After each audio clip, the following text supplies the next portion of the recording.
பிரபல யோகா குரு பாபா ராம்தேவ் ஜனவரி 21 அன்று அயோத்தி ராமர் கோவில் கும்பாபிஷேக விழாவை முன்னிட்டு செய்தியாளர் சந்திப்பு ஒன்றை நடத்தினார்.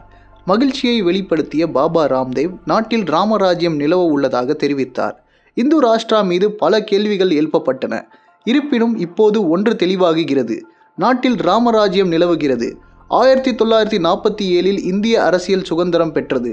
ஆனால் தற்பொழுது இந்த கும்பாபிஷேகத்தின் மூலம் 2024இல் இந்தியா சனாதன சமஸ்கிருத சுதந்திரம் அடைந்துள்ளது.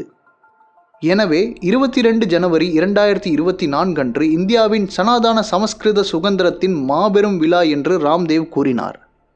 हिंदू राष्ट्र पर लाख प्रश्न खड़े किए हों, लेकिन अब देश में राम राज्य आ चुका है और भव्य दिव्य रूप से आने वाला. कुछ लोग कह रहे हैं राम जी का शिखर पूरा नहीं बना. अरे